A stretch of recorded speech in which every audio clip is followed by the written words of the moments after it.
So ito na yung dalawang motor.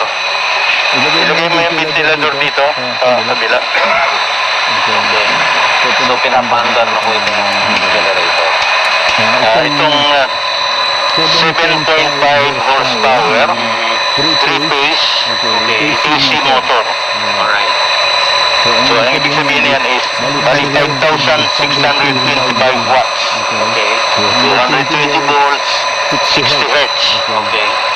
Ito naman isa. Yung isa, 5.5 horsepower, okay. 3-phase, AC motor, 3,600 watts, 220 volts, 60 hertz. Yan po ito yung pinapaandar ngayon ng generator. Yes, sir. Nakakapit siya. Ito po yung cable niya papunta dito. Opo. Okay. So yan lang yung